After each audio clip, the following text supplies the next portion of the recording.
and welcome to the Try Talking Sport podcast hosted by me, Joanne Murphy. Whether you are an athlete, adventurer, endurance enthusiast, or simply have an interest in sport, you have come to the right place for inspiration, encouragement, motivation, and as always, plenty of entertainment. I hope you are well and survived the first month of 2026.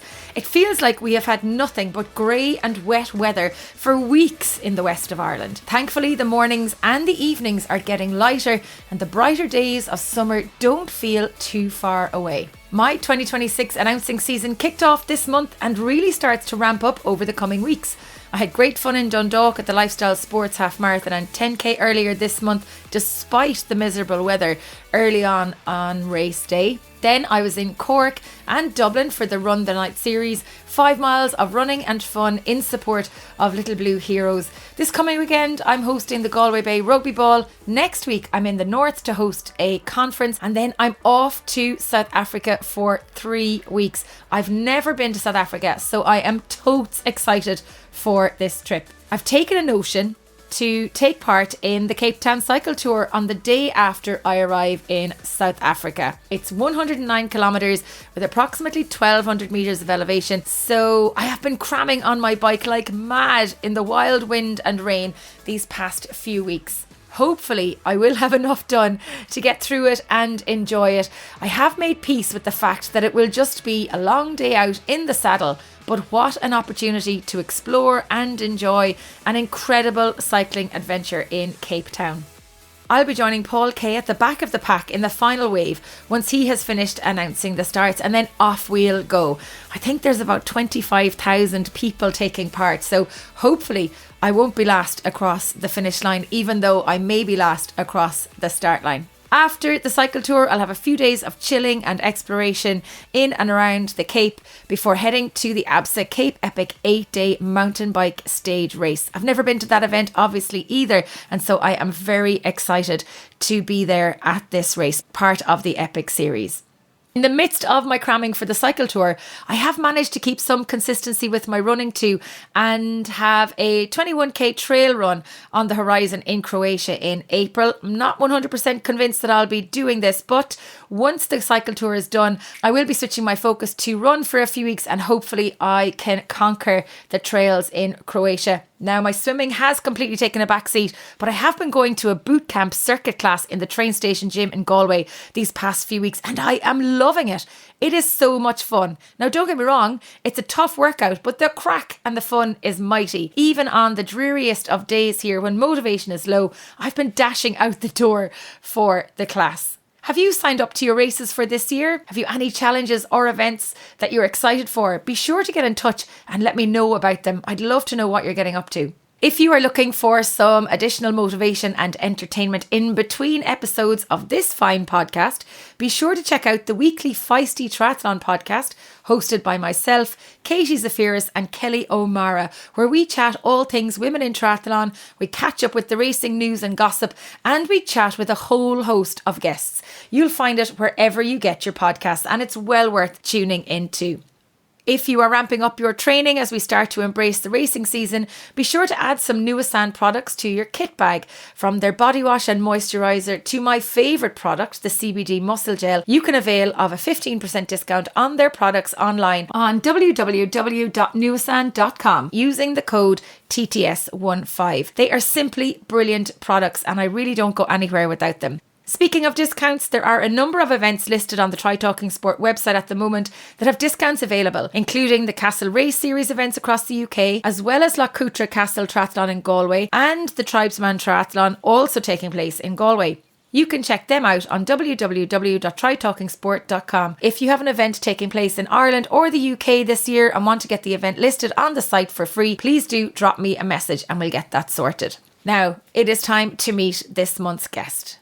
Endurance adventurer Sean Conway has lived a life defined by adventure, resilience and a relentless desire to do hard things. Driven by curiosity and an appetite for pushing beyond what most consider possible, Sean has built a career out of testing the very edges of human endurance. He is the man who completed 105 full distance triathlons in 105 consecutive days, breaking the world record for the most consecutive Ironman distance triathlons. He became the first person to swim the length of Britain, a 900-mile journey from Land's End to John O'Groats. He has cycled 4,000 miles self-supported across Europe, from Portugal to Russia, faster than anyone before him. He completed the world's longest triathlon, a continuous 4,200-mile ultra triathlon around the coast of Great Britain. He has cycled around the world, yes, around the world, completed multiple marathons and ultra runs, including 15 marathons and 15 national parks in 15 days. And that is only a tiny snapshot of the extraordinary endurance resume he has achieved since first delving into the wonderful world of endurance sport. Born in Zimbabwe and raised in South Africa on vast wildlife conservation parks, Sean didn't grow up sporty. His first dream was to travel the world as a National Geographic photographer. When that ambition didn't materialise, he pivoted, choosing endurance as his vehicle for exploration and purpose. In doing so, he wrote himself into the record books on multiple occasions, becoming the first person to complete an endurance Grand Slam, achieving records for a world's first, a world's longest, world's fastest, and world's most. Inspired by boundary breakers who redefined what endurance could look like, Sean has not only chased records himself, he now coaches, mentors, and encourages others to test their own limits. A motivational speaker and author of multiple books, in this episode, we explore his philosophy of deliberately choosing difficult paths, what fuels his fear of living an ordinary life, and how he continues to test what he's truly capable of. This is an incredible conversation on resilience, reinvention, and building a life exploring the hard road on purpose. An episode well worth tuning into. Now, go grab a cuppa and enjoy the show. Sean Conway, welcome to the Try Talking Sport podcast. I am thrilled to have you on the show. You're going to be our second guest of 2026. Before we get into the nuts and bolts of your career in sport, tell me, where in the world are you and what are you at? Well, thank you for having me. I'm very excited to be on. I am currently in France. I'm in the Alps. My boys are quite into skiing, so we're here. They're in the sort of French ski school system. So, once a year we come out and they just get quite good at that. So I'm here training and doing a bit of running, doing a little bit of skiing, but I'm always I'm just not very good at skiing. And also, I just don't want to get injured for this year coming up. I've got Ironman Wales as my big focus, so I'm a confident blue run kind of guy, What? There's actually something that you're not confident about doing? Well, no, it's right. Now, the problem I have, and it's probably why I've stuck to swim, bike, and run, and it's why I've never done sort of downhill mountain biking. If there's anything where my ambition outweighs my skill, I just get injured. I just crash. So, and skiing is one of those things. In my 20s, I mean, every time I went skiing, I'd break something like a thumb or a ski or a snowboard or anything. So, yeah, I've decided, you know what, Sean, maybe just going downhill fast is not your thing. Like, uphill's good. I like uphill. I think I'd get in, cross country skiing. I think would be my sort of snow sport of choice if I had one, because I'm quite good on the hills. I like going uphill. So I'm watching the Winter Olympics now as well. I'm like, oh, will I go back to trying a bit of skiing again? 10 years ago, I was crying on the bottom of the Blue Run going, I hate skiing. I'm never doing it again. I'd prefer to be on my bike in Lanzarote, going uphill slow than trying to go downhill skiing slow. But how is your French then? Yeah, I mean, we come with the extended family. So my wife and her brother come, and Caroline's brother married a lovely French girl, so we've got it easy because she's just our personal translator the whole time. So yeah, my French is pretty bad.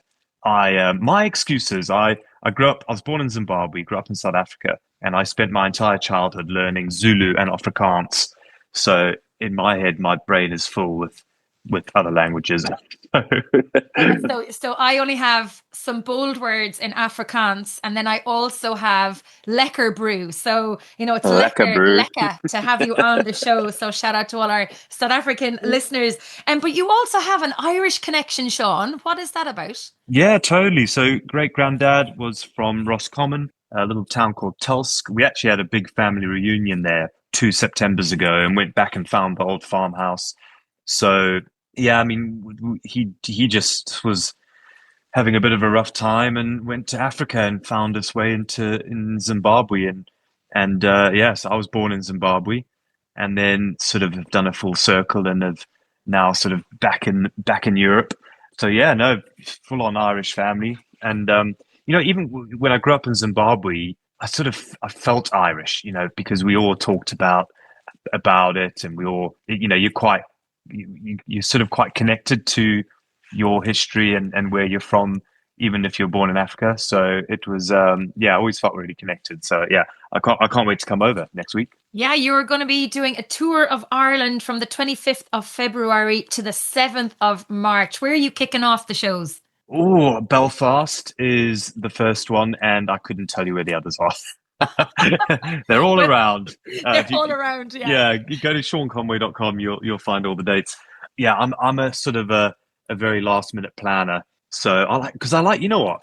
If you plan too much, you take all the adventure out of it. So I like to plan enough, just enough, and this is just a general life philosophy for me anyway, is plan enough so that you don't die, for example, and then let the sort of the cards fall where they fall. And I think you get more out of life like that, for me personally, because if you just plan everything to the nth degree, A, if it doesn't go to plan, you can get really stressed out. And also B, you sort of lose that ability to, like, change your direction or meet new people or all that sort of thing. And it's important to plan some things.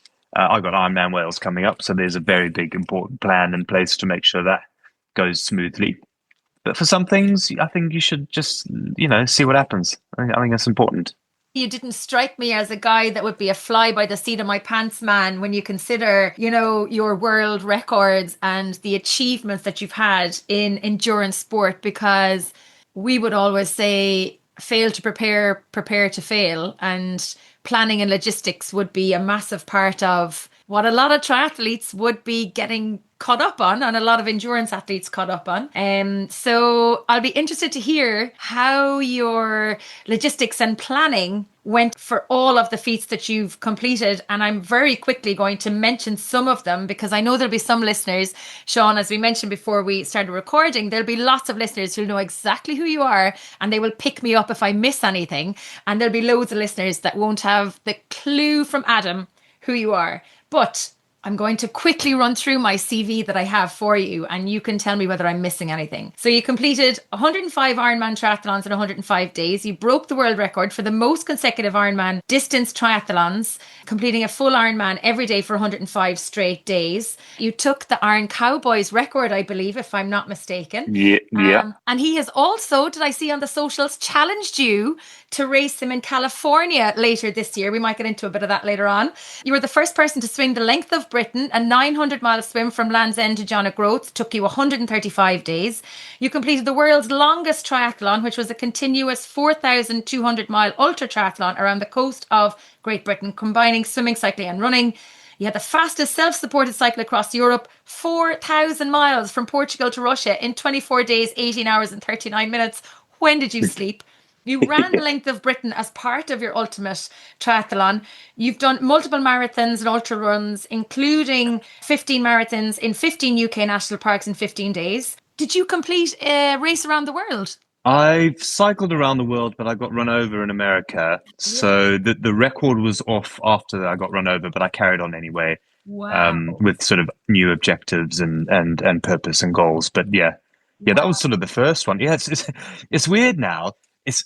I find it's sort of my headspace on the whole fact that people have forgotten I've cycled around the world. Part of me goes like, well, that's sort of true, because actually all the other stuff you've done has been way more difficult, like Iron 105 and all that sort of thing. And also you didn't actually break the record. But it's a weird place for me to be, to have this amazing adventure that I did, 2012 now.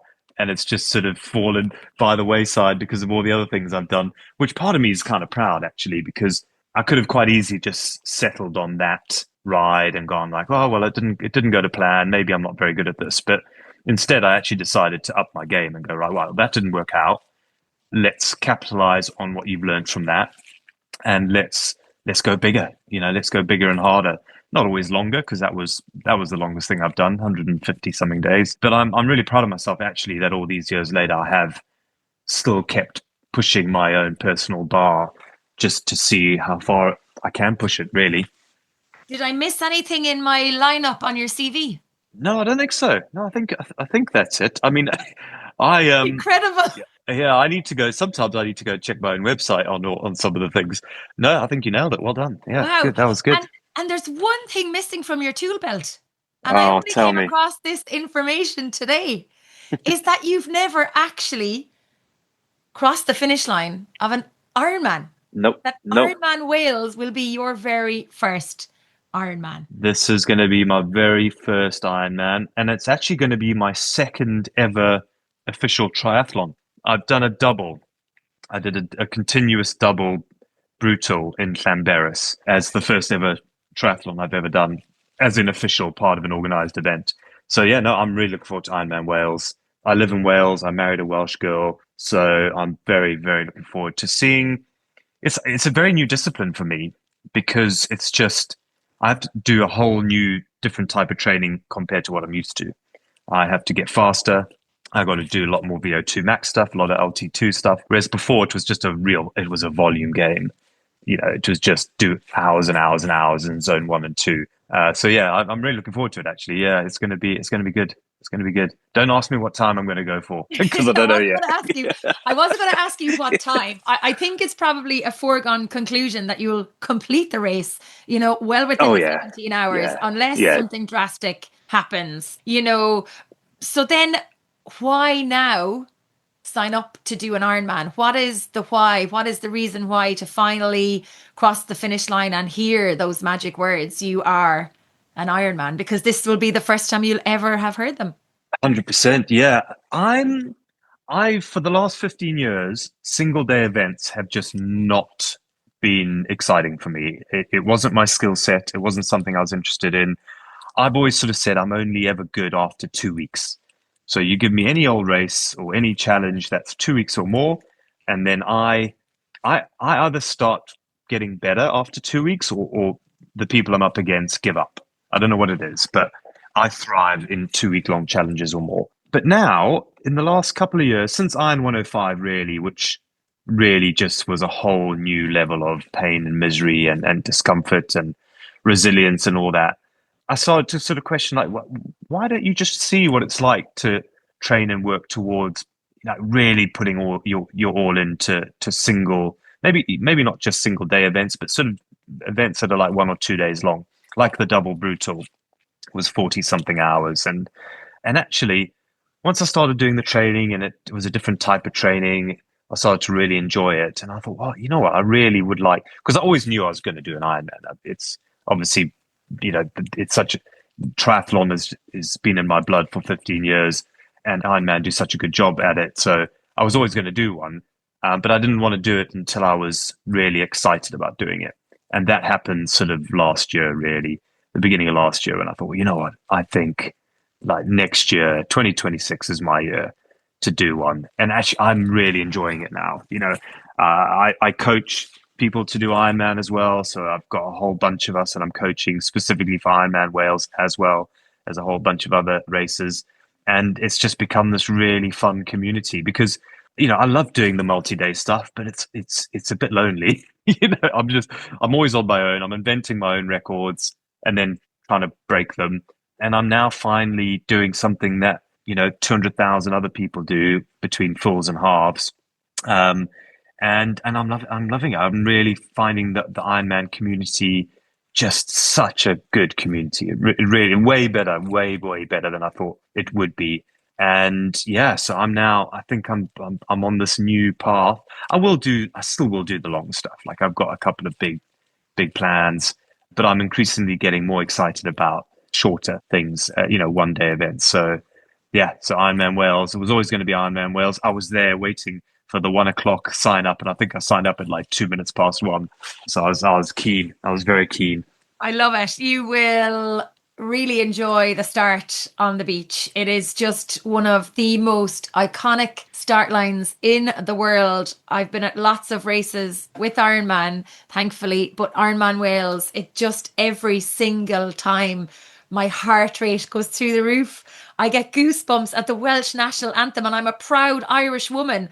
Like, it is just insane with everybody on North Beach and Tenby, the sun rising over Goscar Rock. You know, they had the Red Devil parachute team come in last year, and the crowds are insane on the start line, and they don't disperse like all day long, right through to the final athlete crossing the finish line on the Esplanade. It is truly one of the best races in the world, and I can't wait to hear what you think about it afterwards. So we'll definitely have to catch up after. Absolutely. Yeah. No, I can't wait. I've watched all the videos as part of my planning and preparation. And yeah, I'm very excited. The only thing is I'm a monkey terrier. So there's a part of me that's a monkey, which likes, is sort of an entrepreneur, very inquisitive, likes to try lots of new things, and that's the part of me that doesn't like to plan so much. I like just to like wing it and let's go for, see what happens.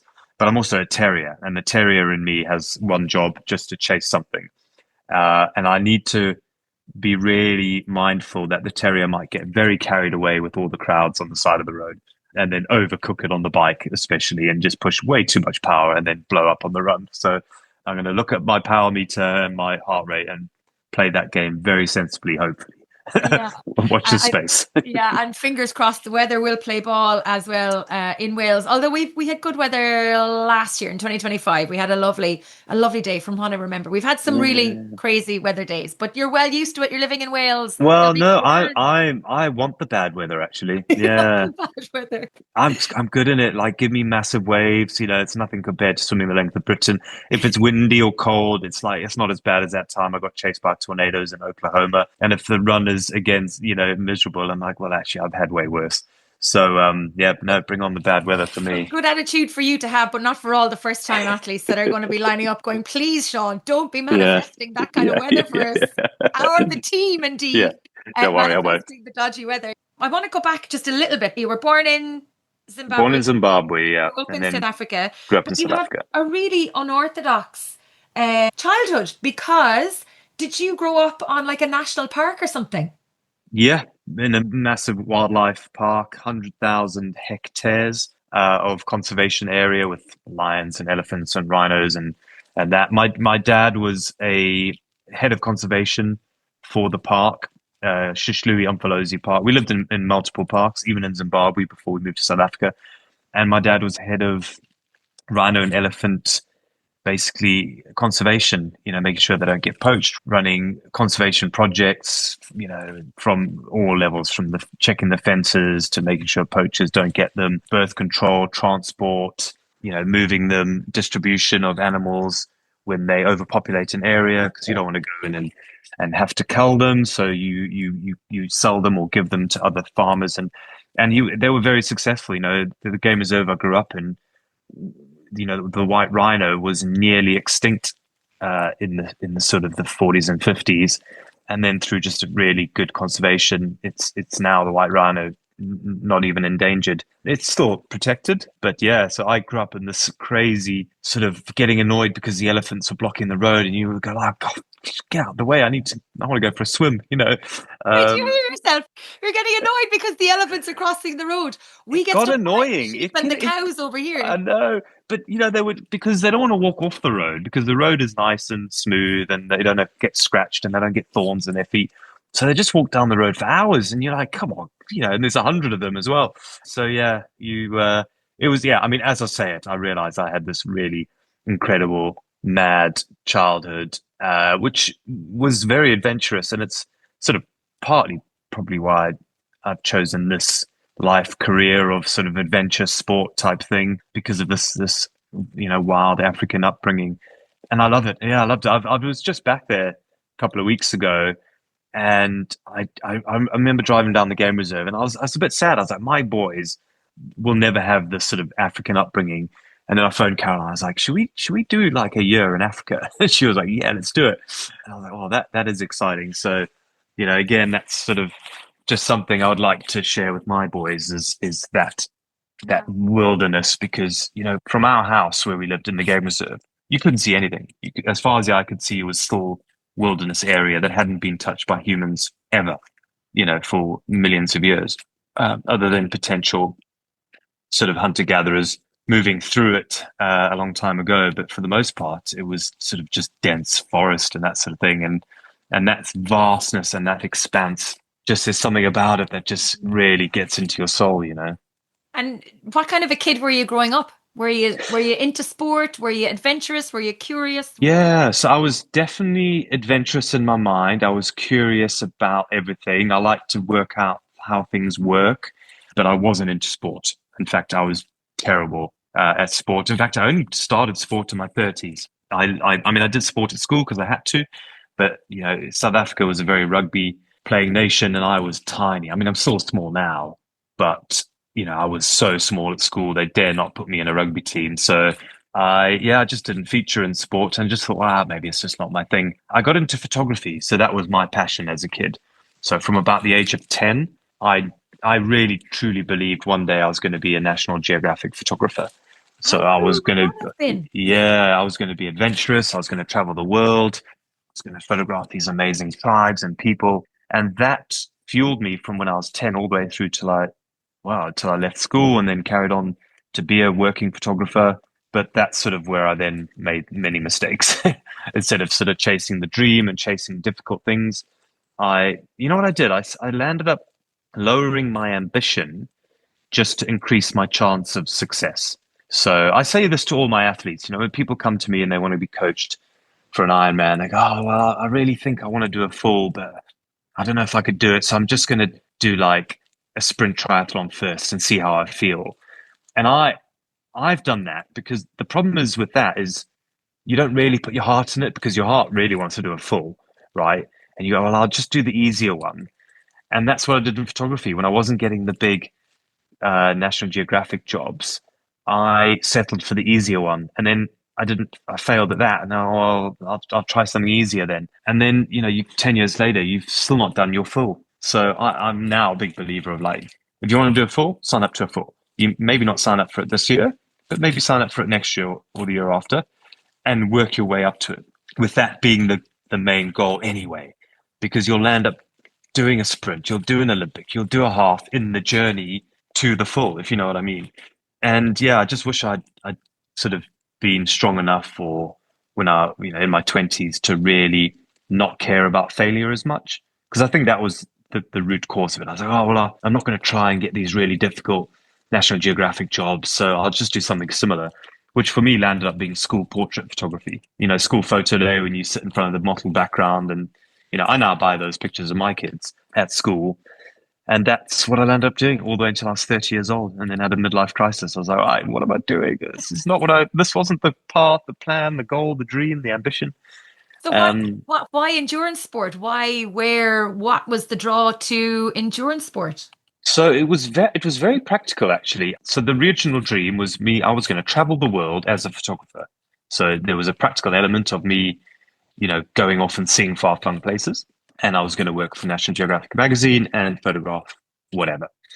I still had that dream. And I sort of realized, well, actually, the dream was the travel bit, and the camera was going to be the tool for me to do the travel bit. So when I sold the photography business for £1 in 2011, I thought, well, how can I go traveling again? Because I didn't have any money.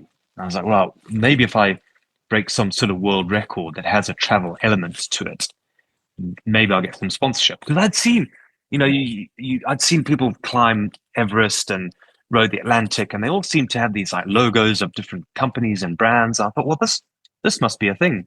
So I worked really hard on like a sponsorship proposal, offering, and this was back then before social media. So it was all sort of like, oh, well, I'll get you in magazines and in newspapers, and I'll write blogs on my website, and you can have logos on my clothing and all that sort of thing. And yeah, a couple of brands just jumped at the idea, and suddenly I was like, well, actually this could be the tool for me to see the world. not the camera, not photography. Maybe it's me just trying to break world records. So the first thing I tried was this round the world cycle back in 2012 because that did the box. I was like, I get to cycle around the whole world. So I'm gonna see new places. I'm gonna meet new Pause. people. Pause for a minute there. Like, you can't just decide you're going to cycle around the world. Were you But already a cyclist? no, but like, I mean, I could, What? yeah. So I had, so the before that, I had the thing that gave me the bug and the confidence to actually believe I could cycle around the world, is I had cycled Lands into John O'Groats. So that was my first Ah, foray, okay. which I did a year, 2 years before that. But it took me 25 days, which is very, very slow to do 900 miles or whatever it was. So I was doing like 30 or 40 miles a day. So I had the adventurous spirit to just go, well, I'm just going to get on my bike and go for it. But to break the round the world cycle record from a physical point of view was averaging 100 and at that time 175, I think, a day, somewhere Mark there. Beaumont, was it? Was that Mark Beaumont's record? Did he set that record? So he had set it in 2008, I think it was, of 198 days. It had come down to about 127 days, I think, by then. Wow. I think three or four people had broken Mark's record by the time I went. And there's a whole bunch of us because it was actually the world's first official round the world bike race called the Global Bike Race in 2012. So it was 9 of us all started at Greenwich, ready to sort of race each other around the world. Just sorry not to interrupt you again. That is insane. 9 people line up in Greenwich to cycle Yeah, around the world. Like, Phileas Fogg, was that 80 days around the world? I mean, I think that was a story. Was that true? My mind is boggling here now. But to think that this is something that people can actually sign up to do is insane, isn't it? When you step back totally. from it. Yeah, it was a interesting journey because I had actually thought about breaking the world record to cycle around the world. In it was 2011. It was about June, uh, maybe no, May. Yeah, May or June 2011. I thought, right, I'm going to go for it. I'm going to try and get sponsorship. I'm going to work really hard on a sponsorship proposal. I'm going to work out exactly what brands want from a sort of a non-professional athlete, as I sort of called myself, and then yeah, managed to get the sponsorship. So I was like, right, well, I'm going, and I was going to start in September-ish time, September, October. And then suddenly out the blue, I discovered that there was this actual official race, which was starting in February 2012, 18th of February 2012. And I thought, well, actually, that probably gives the sponsors actually more value for money if I'm actually part of that event. So I was just looking out for my sponsors, thinking, well, actually, this will be better for them because I wanted to do a good job. Like they put a lot of faith in me, and I was very appreciative, and they were an awesome bunch. So, and also the other part is I was like, oh, well, actually, I really like the idea of racing other people on this as well because I felt like it would up my game because I went from choosing the easier path as a photographer to now the terrier in me suddenly woke up and it's like, right, I need to just chase hard things. Like I just have to do it because I didn't do it in my 20s. Now I'm going to make up for it in my 30s. So yeah, so it was just coincidence that all the stars sort of aligned and there I was on the 18th of February at That's 14 Greenwich. years ago this year, nearly to the day. Yeah, that's true. Oh Yeah. yeah. No way. Oh yeah, thanks for reminding me. That's But yeah, I mean, and that, it didn't go to plan that ride because I got run over in America, so the record was off. But what it did do is it sort of just made me realize that I'm actually quite good at this long stuff. And I don't know what it is in me that, I'm when the terrier is engaged, and we talked about it earlier, where if you fail to prepare to fail, I'm very good at putting all the things in place to do hard, difficult things.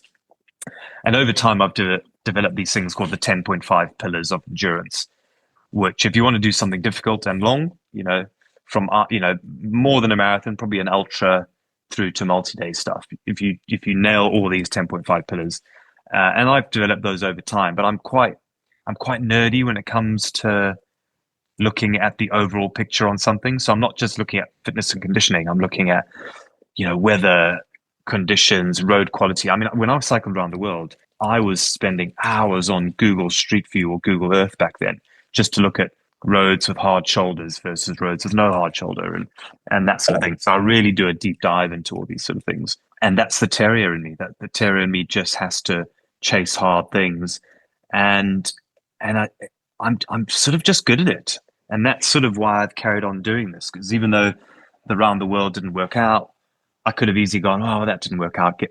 Go back into photography, Sean, because that's the only skill I have. I don't have any A levels or didn't go to university or anything. But yeah, there was just it lit a fire in me to which said, Sean, you are you're just good at being miserable, cold, wet, and hungry. Like just do more of that, and you'll have a fulfilled life, I think. So what fuels that fire then?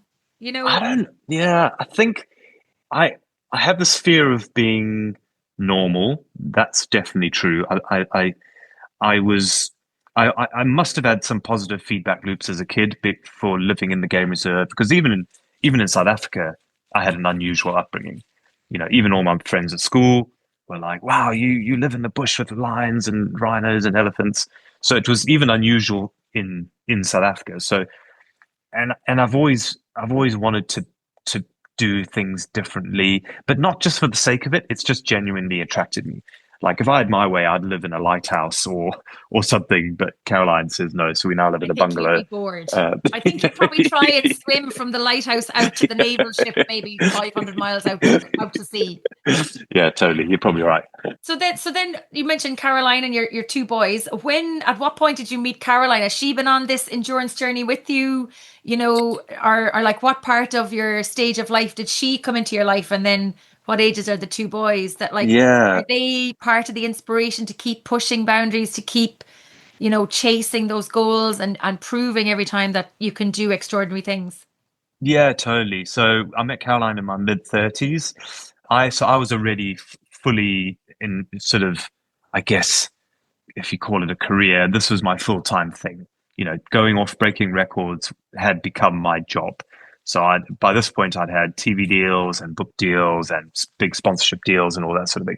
So she knew what she was getting into, for one. It's not like if she had met me before all this, I would have done a full-on, I'd done a full U-turn and she'd be like, whoa, what's going on?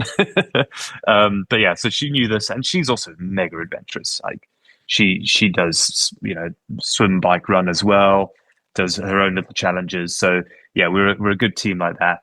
And with our two boys, they're 6 and 4 at the moment, and yeah, they're still a bit young to really know what I do. My eldest knows my job is exercising, so I was like, what job do I do, boys? And Monty's like, oh, you do exercising. That's your job. I was like, okay, yeah, I'll take that.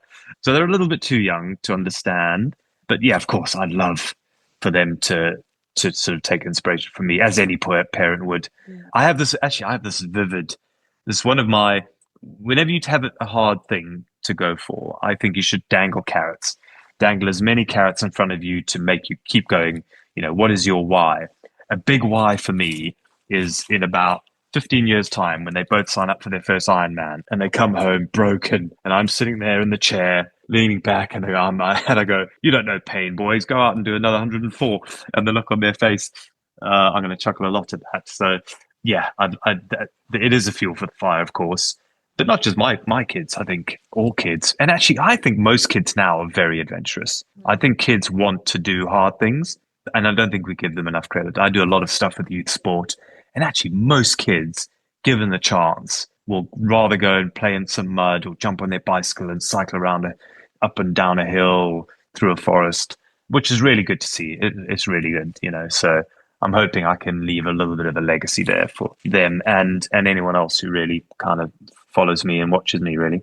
Well, we're all living out our childhood, really, aren't we? Because we get to swim, cycle, run for fun most of the time, unless you're a professional athlete, and there's that element of fun, which is hugely important as an endurance athlete. So I'm Yep, sure when you were definitely. setting out your training for the athletes that are racing at Wales, that there is an element of fun because it's a choice that we make, isn't it?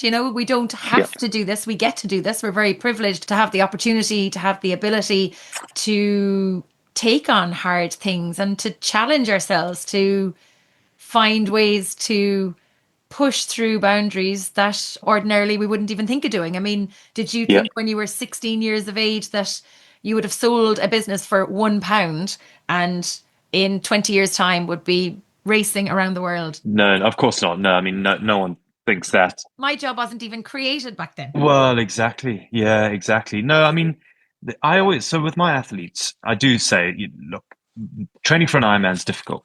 It has to be difficult because it's a difficult sport. It's one of the most difficult single day sports in the world. But you've got to remember two things. One, this is your hobby. So try and enjoy the process, if you know what I mean. And I always say, look, ask yourself two questions. When you go out for a training ride or you've got to do the numbers and you've got to hit your VO2 max and your LT2 and you've got to be at this power and all that and this pace. Just say, look, what would this training session look like? A, if it was more adventurous, and B, if it was more fun. Now, you can make it fun by not reducing your performance output. So you can still hit your same numbers, you can still, do the session effectively, but you can still make it fun. For example, you could just do a slightly different route, or you could go exploring, or you could, tick off different parts of your neighborhood that you've never been, or you could run every street in your town. Like there's ways to do it where you can still do the numbers, but it becomes an adventure as well. And then also just find the fun. It is difficult and it will take practice, but even on those cold, miserable days when you've got to get out and you've got to do that 3 hour bike ride, you could just ask yourself, like, what would this 3 hour bike ride look like if it was more fun? And that could be doing some Strava art or something. Like there's a million ways. Just think outside the box. Like you've got to do it because again, this is your hobby. Yeah. And just from a purely biological point of view, if you do that, you will perform better. Like you will. You. That's why the Tarahumara, when they run, they're all smiling and they're super fast. And most of the athletes who actually kind of are having fun with it, they're still doing their numbers, they're still progressing, but they have a smile on their face, they perform better. Like they just do. It's a fact. So yeah, it's important for us all to remember that, yeah, as I said, it is our hobby. We've chosen to do this. We're lucky enough that we're able to go out and do that. So yeah, don't make it a chore. Don't sort of get to the finish line and go, oh gee, well, I could have done that better. I wish I'd actually enjoyed the journey, And definitely have cake on your cycles. I mean, I don't cycle, but for cake. Even in the rain, there has to be some cake and good coffee.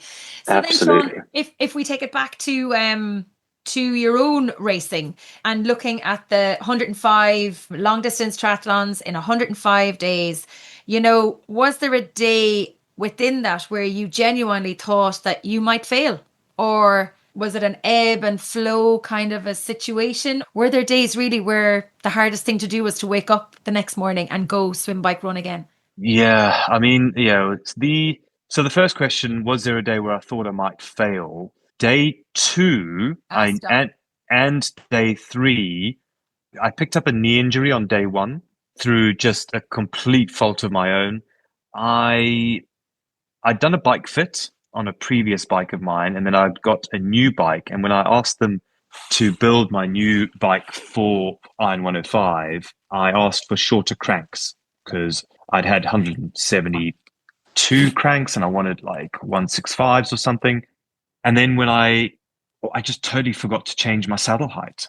So I went into day one with totally my error is with a saddle height that was wrong. So I picked up a little knee niggle on day one. And then day 2 and 3, I was so slow, I nearly missed the 17-hour cutoff. So those are the only 2 days where I was really concerned that actually I would fail just because I'd missed the cutoff because I was too slow. And then again, a part of me was like, oh, I wanted to be back at the 14 hours and the 13 and a half hours instead of 16 hours, 55 minutes. But then I just said, no, Sean, you don't have to do these big leaps in performance. It's unrealistic. Just be 5 minutes quicker tomorrow. That's all you need to do. And that's what I did. I was like, right, okay, tomorrow I'm going to be 5 minutes quicker. And then slowly I clawed back that time and eventually was getting to sort of, my goal was 14 hours every day. That was the goal because that gave me 10 hours recovery. And within that 10 hours, I could get 8 hours sleep. And then I did a couple of days quicker than that and some days slower. But yeah, from that day on, once it became repeatable, the pain, the misery, the injury, because I was, it's almost impossible to do this. And not one person who's done the multiples has ever got away from it injury free. I mean, you might if you get really lucky, but so far, everyone who's done sort of more than 10 has got injured doing it. So it is a very taxing on your body. And it's just how, A, how injured are you? And B, how you're able to suffer through that injury. But once I was sort of doing the times that were giving me good recovery, and I was eating well, and I nailed my nutrition and all that sort of thing, then there was never a question of me not finishing. In fact, the only reason I would potentially not finish was A, crashing out on the bike, which was still a big possibility. I was doing 112 miles a day on public roads, so there was that worry. But bar that, and a catastrophic injury like broken something, it was all or nothing. Like I was in, like no, nothing was going to stop me, no matter how miserable, how painful I felt, how sleep deprived I was. I was always going to finish. There was sort of no plan B. There was no. I didn't open up because people, some people say, "Oh, Sean, if you time out, will you just move to the half distance record?" And I was like, no, definitely not. Like, I don't want that to be an option, because in a moment of fatigue and pain and misery, missing my family, I might take that option, and I don't want to have it on the table. So yeah, from day one, it was sort of all or nothing. In fact, as part of my manifesting on Iron 105, I actually printed caps and race numbers up to 123, just under this kind of understanding that actually not only am I going to break the record, I'm going to go way past it to 123. And again, that it was just part of my mental preparation to go, it's this or nothing. And that works for me. Like I need that. That's not that I would take an out. It's not in my nature, but for me, just to put those practical things in place, because also it's also for the crew.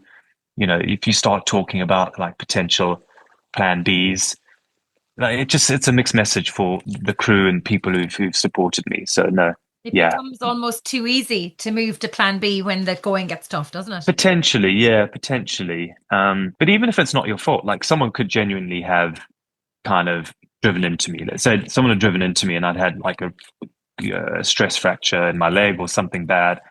There's a scenario there where I potentially could have moved to a half, because it's, it takes half the amount of time, so you get more recovery. But even if I could have done that, I wouldn't have. I would have rather failed because I was injured, gone back to the drawing board and started again. Even if I was on day 99, I would have gone back and started on day one again. Yeah. If And I'd Sean, did anything surprise you throughout the course of that 105 days? Like something that maybe happened that you didn't expect, maybe a physiological change? Did you get stronger mentally as the days went on? Or was there anything that really surprised you that you look back and go, God, I never thought that would happen? I'm sure there was plenty of stories.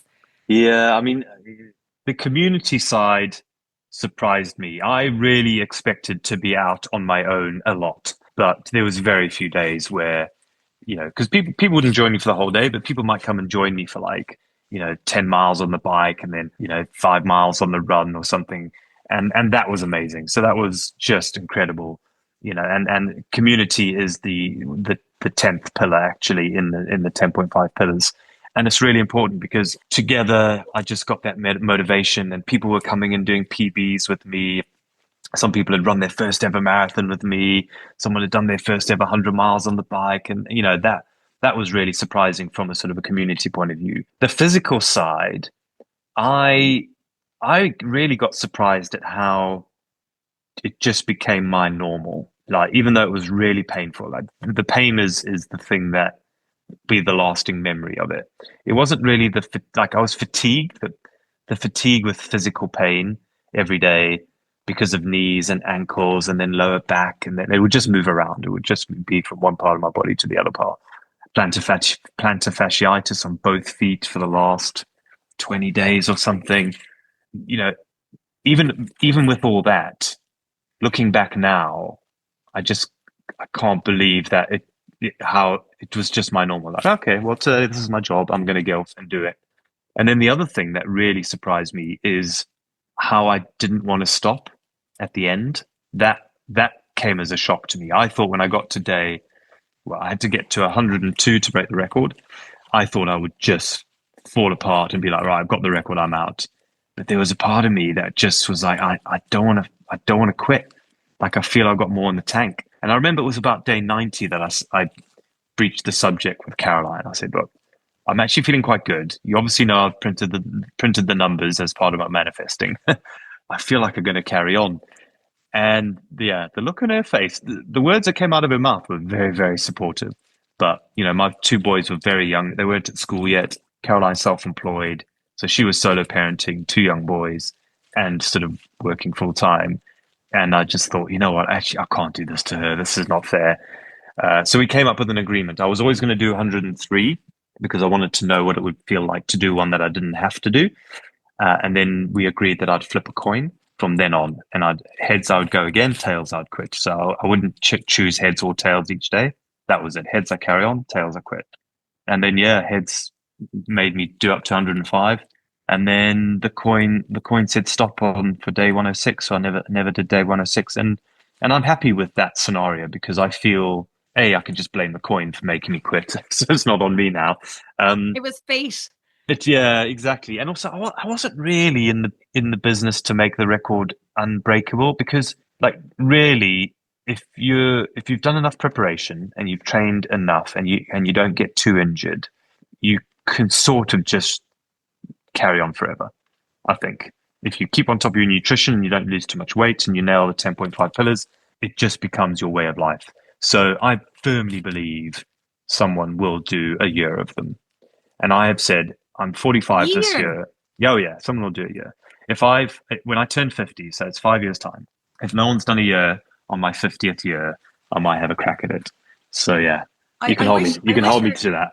I wish our listeners could see my face now because my jaw is on the floor. No, someone will do a year. Someone tried to do 150 but got injured. Someone will do 200 soon. And I think someone will do a year. I think someone will beat me to it. When you were talking there, Sean, I put down 105 days. That's 3.5 months. You'd still be doing it if you started on the 1st of January and you'd still only be halfway. Yeah, totally. Great. Yeah. Oh my God. You could do it. I think you'd need a better course than I had. You would need better weather. So I think you would have to do it in America, and you either have two locations, a summer one and a winter one, or there's probably parts of America where it's okay all year round. I'm not sure.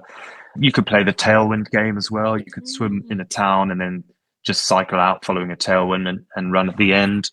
Yeah, there's athletes out there who can physically do it. It's just whether they want to, and B, they don't get injured, and C, they just have that no quit thing, because you've just got to want it. Yeah. You've got to be so hungry for it. You really do. You really, really do. I mean, you consider the commitment that people put into doing one single Ironman, talking about an age group athlete, the commitment, the drive, the energy, the grit and the determination that they have to make it to the start line, because the hardest part of doing an Ironman is actually getting to the start line in one piece, ready to take that victory lap of that 140.6 miles of racing. Once you've everything nailed to that point, really it's in the hands of the gods in terms of how your day will pan out. Either you make a silly mistake with your nutrition, you go too hard on the swim or the bike or the run, or something outside of your control happens. But 9 times out of 10, somebody who starts an Ironman race day will finish it if they have put all of the parameters in place up to that point. Absolutely. Yeah. But when you consider doing it every single day and repeat, on repeat. Yeah, no, it was hard. It was hard. I mean, I could never have done it without the previous 15 years of experience, so the 6,000 kilometer triathlon continuous, the cycle around the world, the swimming the length of Britain, the Land's End to John O'Groats triathlon, all that experience had built up to get me to that place. You just can't go from 1 to 105 metaphorically, really. You've got to play that long game, and I'm a big fan of the long game, because even the 105 itself was the 4th in the Grand Slam of endurance records. So you can get a world's first, a world's longest, a world's fastest, and the world's most of. So it's 4 types of records you can get, and the most of was the one I didn't have, and I always knew it was going to be the multiple full distance. I actually did think about it in 2018, but I just wasn't ready. I thought I just need a bit more experience. I need to be a slightly better runner from a resilience point of view, and I just need to get a bit quicker. So that's why I didn't do it in 2018. I wish I had now because the record was 50 back then.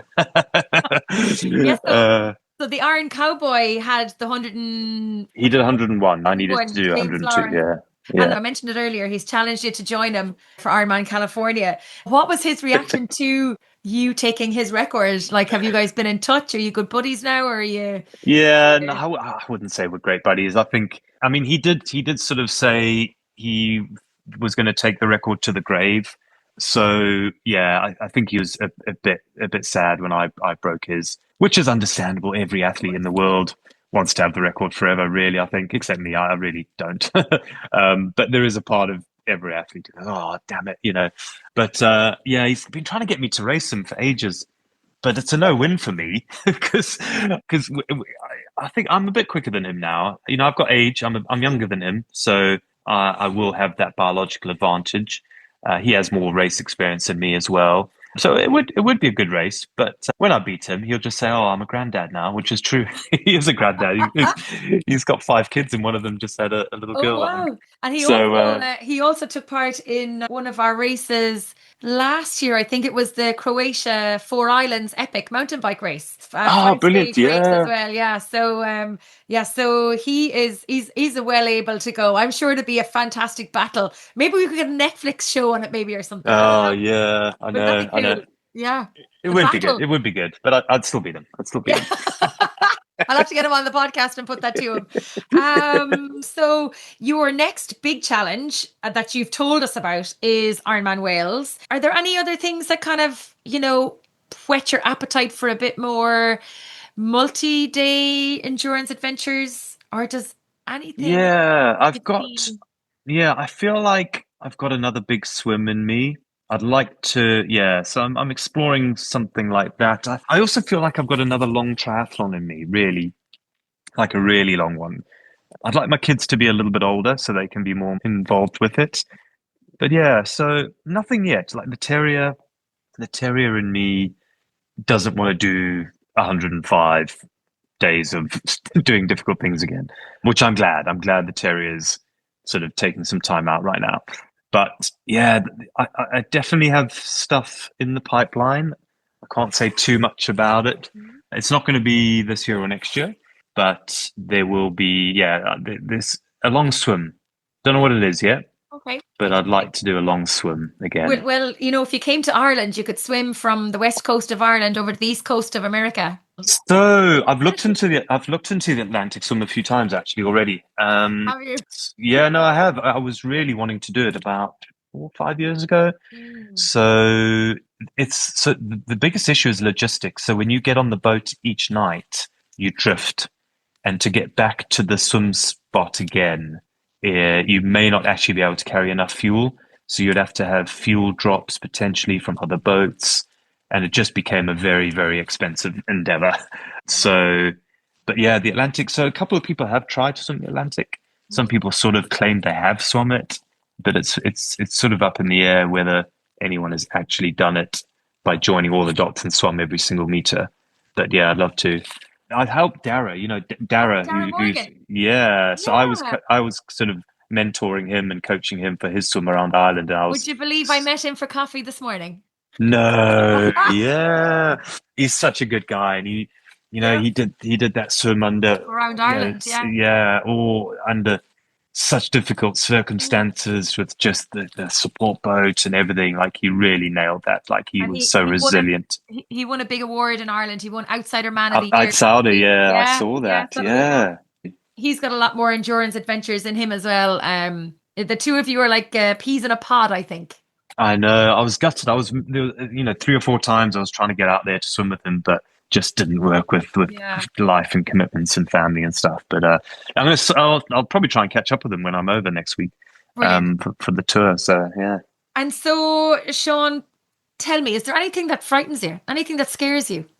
I'm definitely scared of sort of getting old and looking back and not having pushed myself physically and mentally as much as I could have. Like just we've been given this amazing body. We live on an amazing planet. And like, I don't want to get all woo and philosophical, but that is a genuine fear of mine where I feel like, oh, I didn't take advantage. I was blessed with an able body that could do stuff and I didn't use it. I'd hate to be in that position. So yeah, that scares me, leading just an ordinary, easy life. Because I did that in my 20s. I did a job that was easy that I could do that paid me money and could pay the rent and all that. And it's just I don't know. There's more to life. I think we should all chase something difficult. I don't know, whatever it is. Yeah. And if maybe if it's an Ironman, it's an Ironman. If it's a 5K, it's a 5K. But yeah, I definitely have this just desire in me and this fear in me just to make the most of my time and push myself and just do silly things. I want my grandkids to read my biography one day and just go like, "What? He was mad," and I like that. Or like even in like intergenerational, like five steps beyond when you think Yeah, back to what your great grandchildren could be potentially reading about you. You talked about, totally. was it your great grandfather leaving Yeah, Ireland all those years ago and referencing him, and like you think about the intergenerationality there. totally. In terms of everything that you've achieved, I really quickly went through your CV and we haven't delved really into much of anything other than the 105 Ironman triathlons in 105 days. Of everything you've achieved, though, what are you most proud of? Yeah, Iron 105. Like that was just a whole different level of difficulty. But the main reason is it wasn't an averaging record. So, when I swam the length of Britain, I just had to finish it. When I did the across Europe cycle world record, that was an averaging. I could have short days, I could have long days, I could have a rest day if I wanted to, as long as I was just quicker at the end. So, whereas the Iron 105, it's a black and white record. You do 140.6 in 17 hours on a calendar day. And if you're 1 minute over, it's finished. If you're 1 kilometer short on the run at the end of that day, the record's over. It's not like, oh, well, I'll make it up tomorrow. None of that. And that just put it in a whole new level of difficulty because had it been an averaging record, that's a whole different thing. Like you can average a marathon a day for a year, or you can do an actual marathon a day for a year. The actual one is harder because the averaging one is you could do like 29 miles a day and then have a rest day every couple of weeks. So yeah, that was a whole new level. The second one was swimming the length of Britain because that was the first thing that I achieved that really everyone thought was genuinely just not physically possible from a sort of logistics point of view, from tides and currents and waves and weather and all that sort of thing, and also just the swim. But that gave me the confidence, really, finishing that to go off and do the other stuff. But then, yeah, as I say, the Iron 105 was just on a whole new level of putting everything into place that I've learned over the last 15 years, really. And it will definitely be the thing that I, as I said, moan to my kids and be that annoying dad one day when they do something difficult. I'll say, whoa, whoa, whoa, whoa, you think that's hard? And it's almost like you're putting all your eggs into one basket because you could have gotten to day 99 and been taken out by a car, and that would have Yeah, been game over. yeah, Like totally. 1 day away from, or 2 days away from actually achieving Yeah. your goal. So how did you deal with that pressure, Sean, in terms of having to turn up every single day and knowing that you had to complete the triathlon every single day? Yeah, well, I mean, I just put a system in place that was non-negotiable. So I have the 10.5 pillars, which are planning, experience, nutrition and hydration, fitness and conditioning, muscle management, sleep and recovery, health, mindset, community, and the last one's luck. Irish, isn't it? Yeah, exactly. Yeah. And there's equipment in there as well, actually. And every single day I needed to optimize all of the 10.5 pillars, like just optimizing my equipment for that day, optimizing my nutrition, optimizing my hydration, optimizing my recovery. I forfeited daily massage in favor of an hour extra sleep on day 30 onwards, and that was a game changer. So I'm always looking to optimize. So if I did have a superpower, because I do get this question a lot. So, why are you able to do this? What makes you different? I think I'm definitely not physically different. I've been tested in a lab, and there's nothing special about me biologically.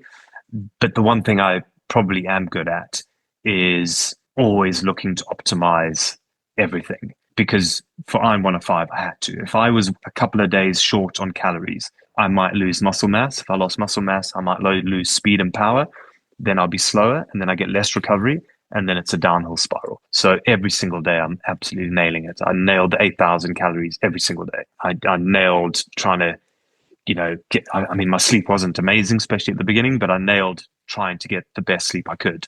The muscle management, the stretching, the whatever it took. Like I was trying to do that. So, and weirdly, that thought process of going through that scenario every day, that sort of helped my mindset really.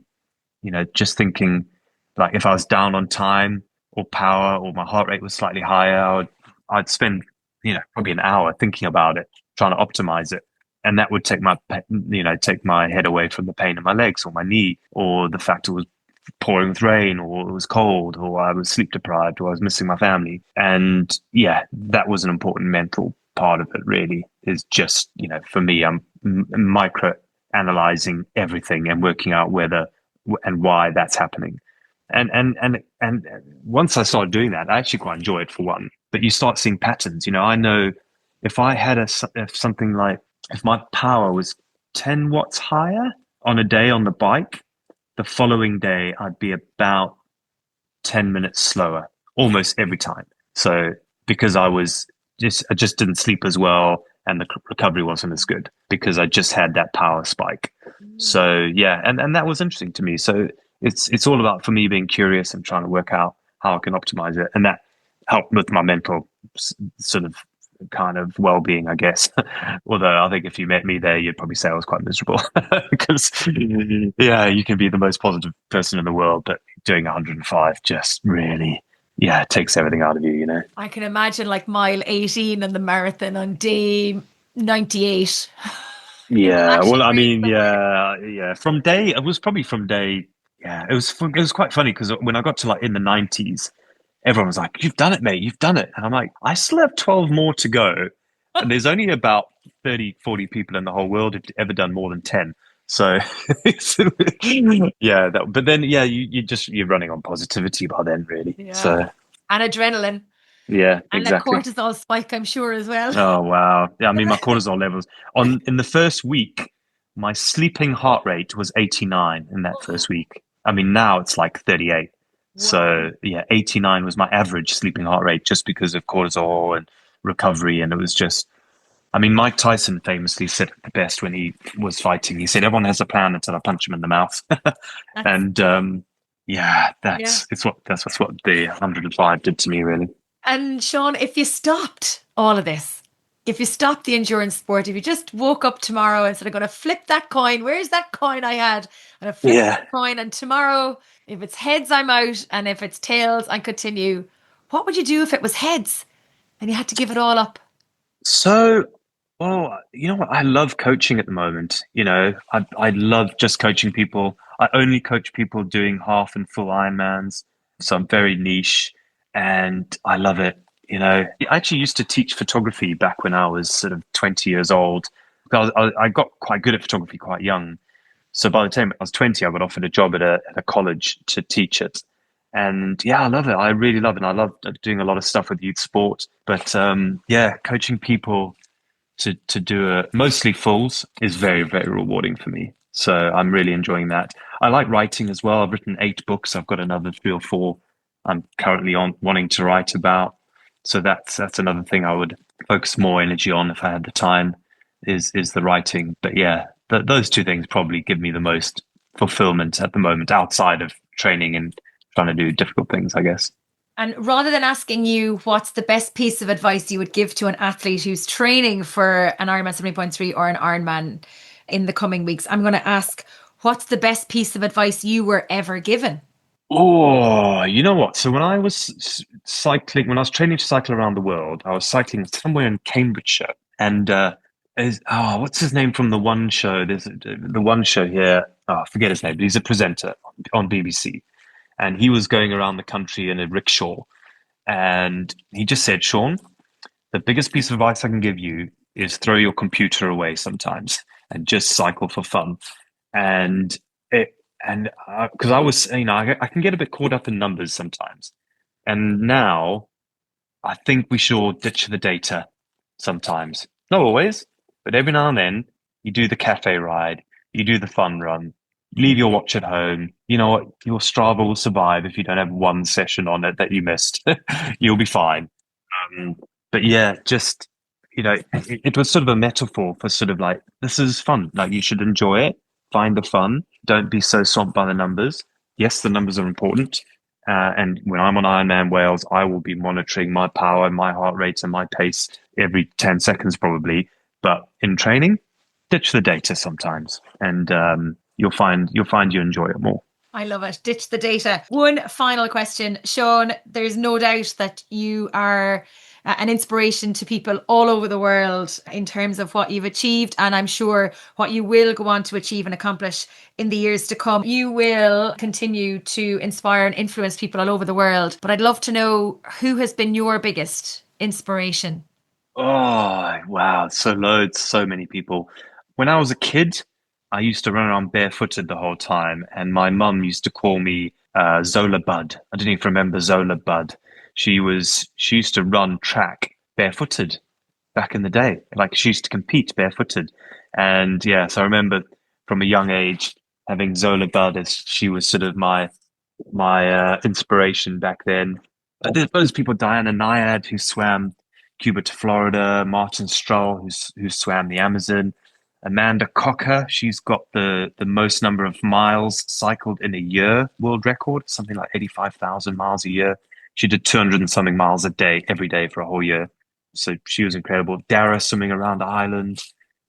Just there's so many people at the moment who are just absolutely, really just smashing it and, training really hard and being really clever with their nutrition and hydration and fully nerding out, and I love it. I love seeing those people really go off and achieve really, really difficult things. So yeah, there's a whole bunch. Anyone really who's just dared to do something silly and prove the world wrong. I love it.